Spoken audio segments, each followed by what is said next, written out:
Good evening. It's Exposeco here, and I'm Brian Tarpy. I'm here with my co-host, Paul Tarpy. Paul, how's it going? Good. How are you? Doing good, doing good. Tonight's topic is one that we've been wanting to do for a while, and so I'm really excited. Can you trust salespeople? Wow, I think that everybody kind of wonders about that. Let's begin. Yeah, no, I would say, to say the least, it's a juicy topic because this topic doesn't just talk about contractors, and this talks about salespeople over many different industries, and they get a bad rap. Is it really valid to have that rap? Is it valid to have that label? Being a used car salesman or being just salesmen in general, people are scared of them. They have generally a kind of a weird vibe when it comes to thinking of a salesperson. They think they're out to get them. And I think today we're going to shed some light on salespeople because there is a lot of different salespeople out there, and they're in tons of different industries and are all salespeople alike. So this is going to obviously be based on my experience being in sales for 15 plus years and operating at a high level, producing a lot of sales to a lot of different clients, and mainly doing it in one or two industries.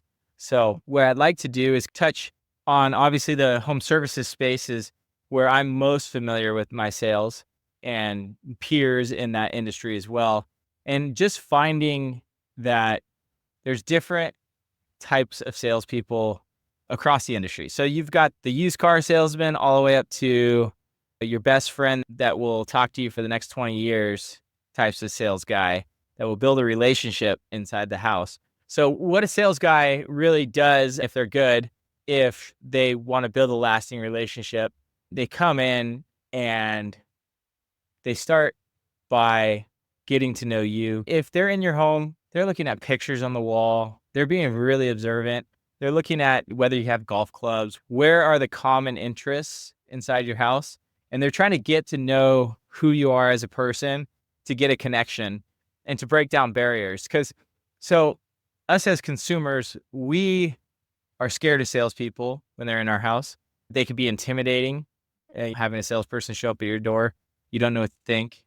Honestly, all those thoughts are extremely valid because there's a fair share of that going on every single day with tons of different people, tons of different sales tactics and so forth. But the generalized sales, the most common sales tactics that happen and that are commonly the most successful as well is building a relationship, breaking down barriers, getting people comfortable with them. So a sales guy is there to be your friend. When you have an overly super friendly sales guy there, he's probably a pretty good sales guy. And now, should we trust that? In the end, a sales guy gets paid on you purchasing whatever they have to sell. That's the majority of salespeople. And if they don't get paid based on you purchasing something, they're probably not that great of a salesperson. A good salesperson will only work at a job that pays them for what they produce, and they're confident in their ability. They have a lot of skills in being able to persuade people or being able to break down barriers, which means become your friend, build a relationship. And sometimes it's somewhat genuine, but most of the time it's really the end goal is to make the sale. I think the first part of this is a salesperson trustworthy. I would say more often than not, I would go on the side of not trustworthy. I think that most salespeople have their pocketbook and an interest over what the consumer's interests or needs are. So I think that is first and foremost, I would say the majority. Now, we used to have a saying in my company is provide good service and the money will come. So basically provide honest, good service and they will buy from you. And that was our motto. And that's probably one of the most honest type of sales tactics you can have is just providing good service. And the byproduct of that is making money. We were successful at it but you still had to break down the barriers. You still had to be a friendly person. And at times it's putting on a show, basically acting as if you've known this person for a long time and just creating a conversation that they leave feeling warm and fuzzy about your relationship with them. So that whole ploy is greasy. It's a kind of a greasy feeling if you know that it's being intentionally done at the end of the day. Now, if you are getting quotes and you have people coming in your house and they're buttering you up and making you feel really good, and you say, I really like that guy. I want to buy from that guy because I really like him. He's probably just a really good salesperson with a really good personality. That doesn't necessarily reflect the company that's actually going to perform the work. Because most of the time, the salesperson doesn't do the work. And a lot of times, those guys that are extremely friendly, extremely good at what they do, they sell the job, they turn it over to the management to perform the work, and you don't even talk to them again.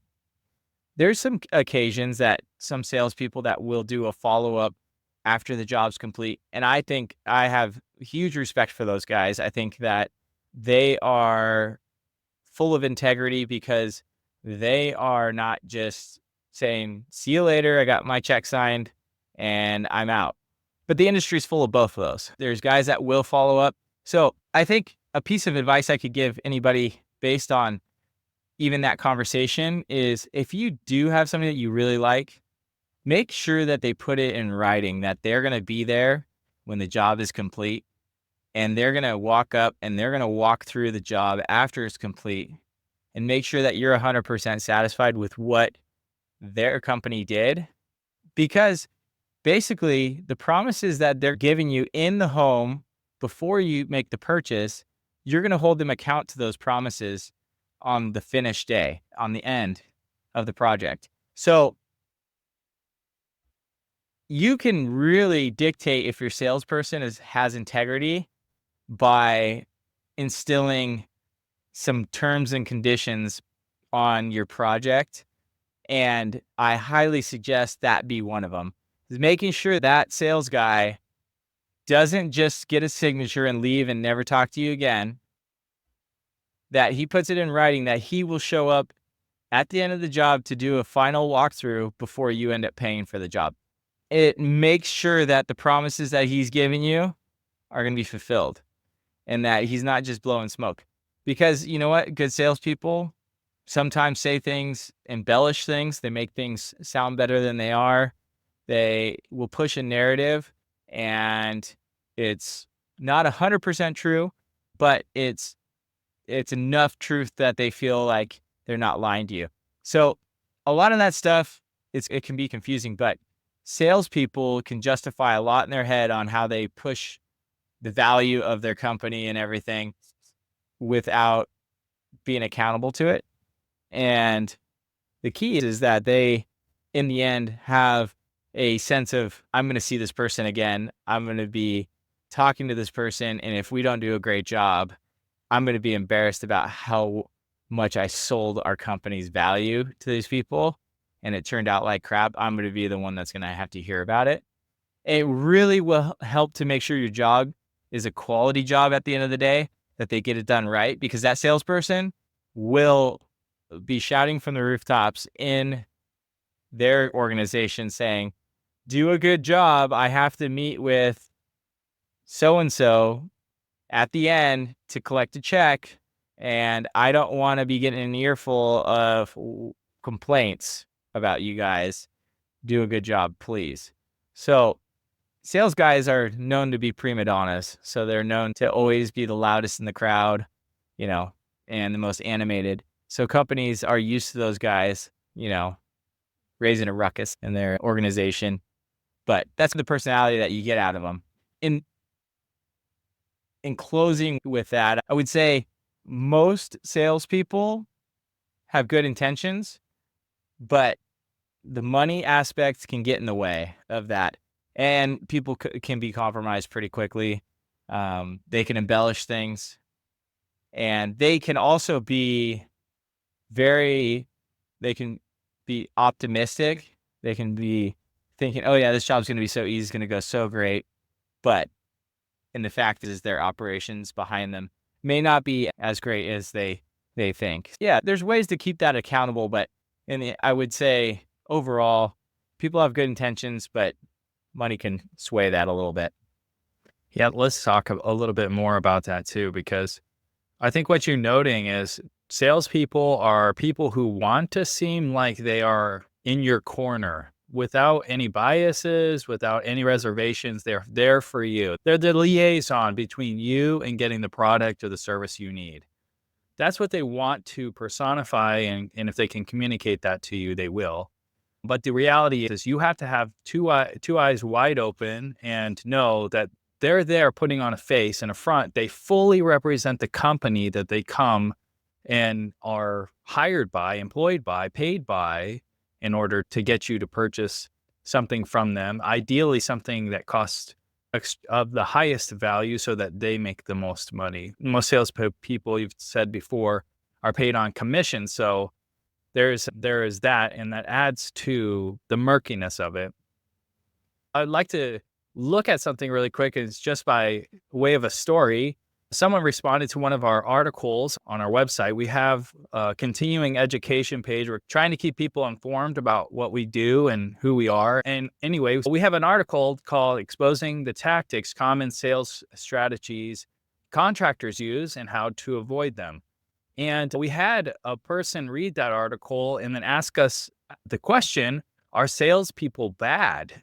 What would you respond to that person after having us unveil the cloak and dagger of sales, the sales industry, and then having that question asked because you have an idea where that's coming from?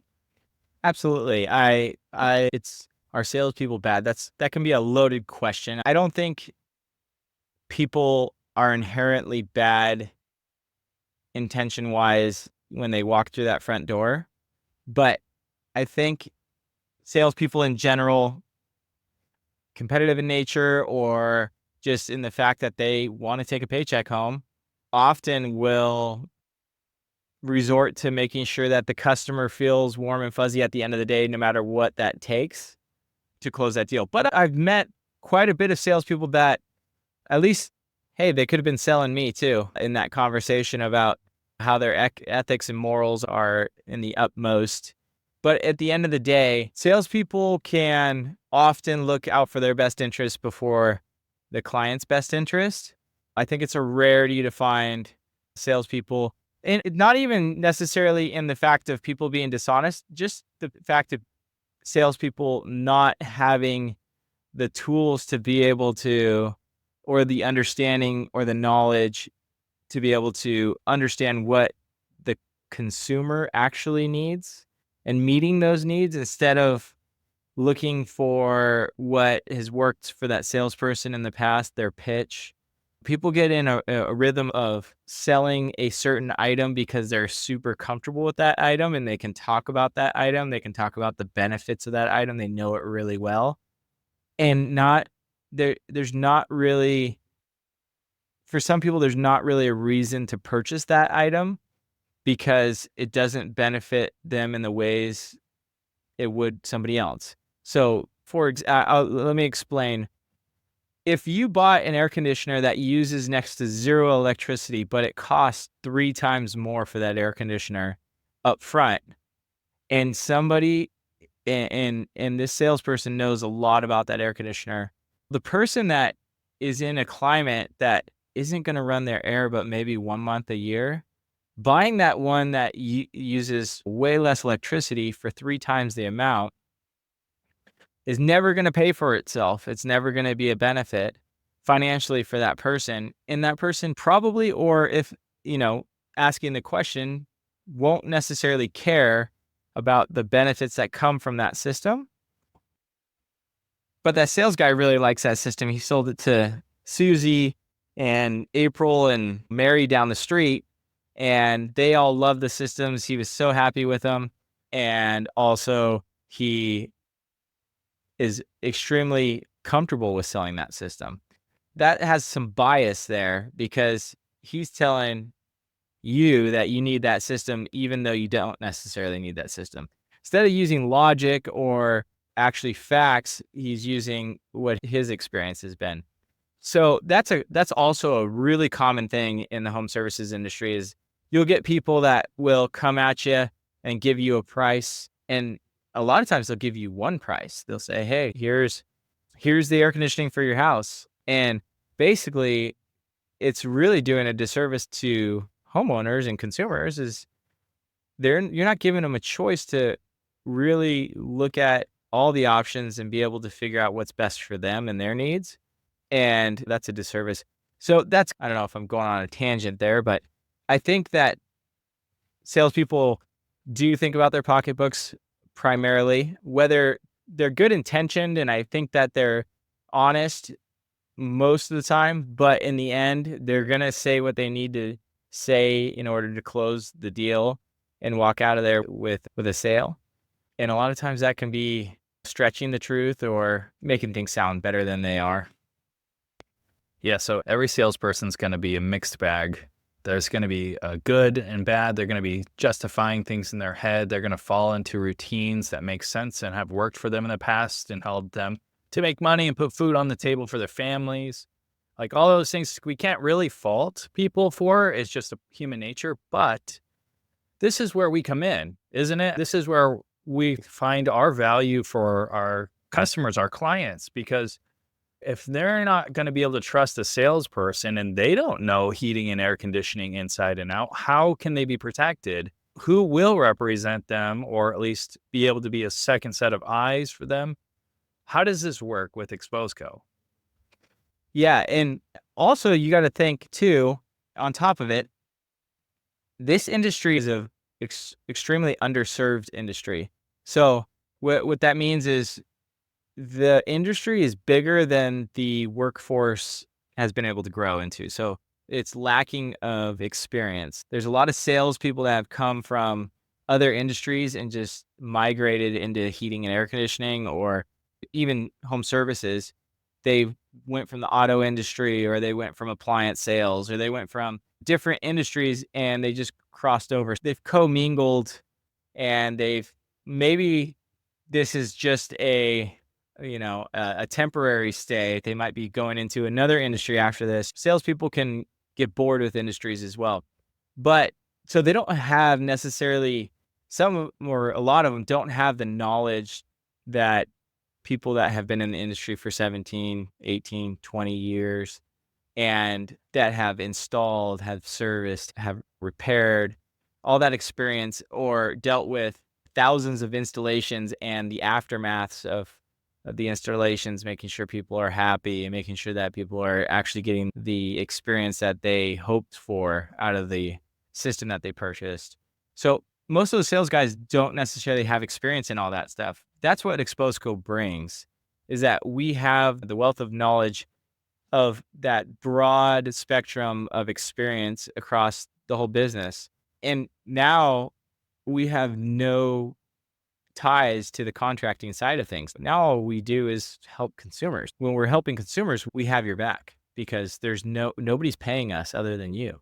And when we can see all the tactics that they're pushing, we can see the types of equipment that they're giving you or the features that they're giving you in the system and really going through it and making sure that you're actually getting what you need, not necessarily what the salesman thinks you should get because his experience has been pretty good with that product. It may not fit your needs. You can be overspending a lot because of them.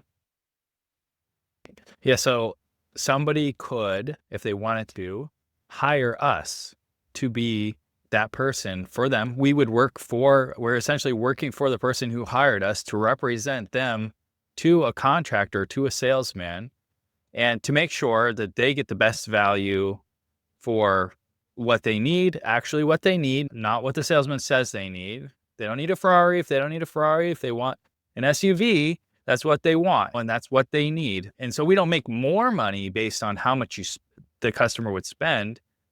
So this is why it seems like such a no-brainer to us and why we envisioned this entire company is because We want to be in people's corner, not in any contractor's corner. We're not going to sell information. We're not going to sell people heating and air conditioning systems. We're just going to help people buy them because this is an underserved industry. Yeah.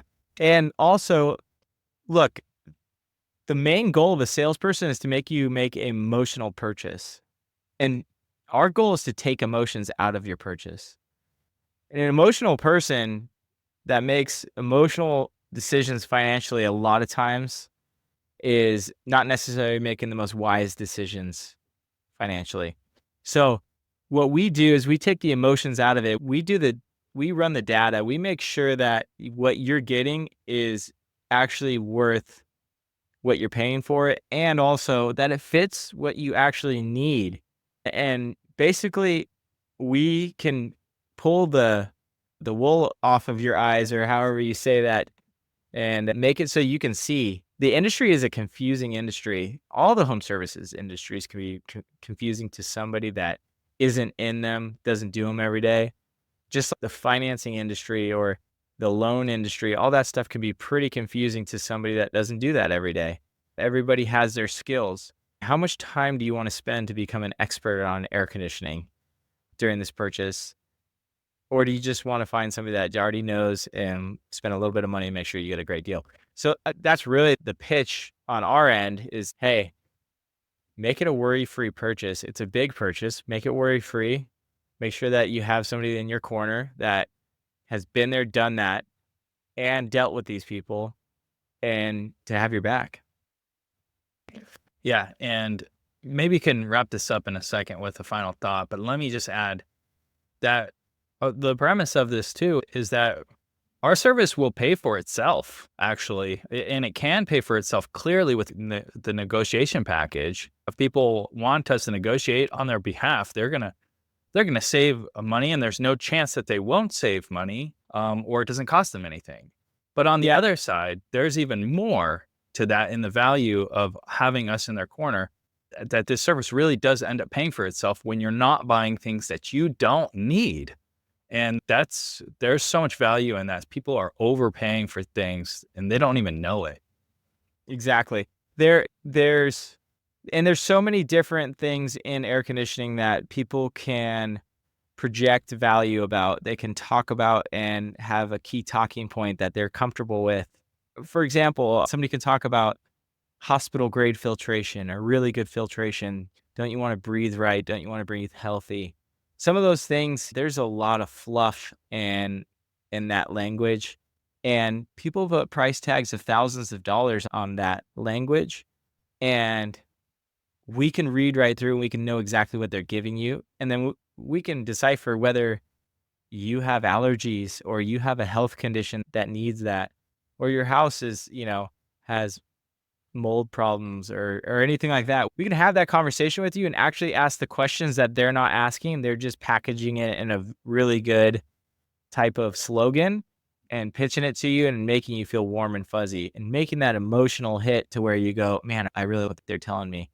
Our goal is to make sure that you walk away with a list of items that they're providing you, and we can make sure that we can check the boxes on which parts of those lists actually need to happen, and the stuff that you can just tell them to take off and lower the price to bring it to what you actually need, and get you something that's going to be reliable. It's going to last you a long time, but yet not cause you the aches and pains of paying for it. Paul, send us home.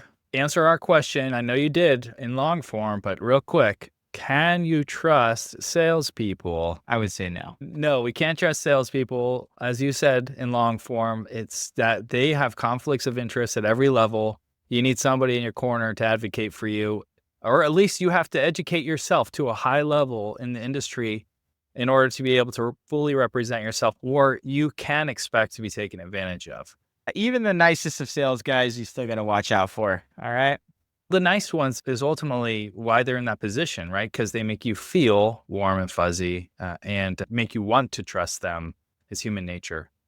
Paul, thanks for this conversation. This has been helpful for me, and I hope it's helpful for our listeners.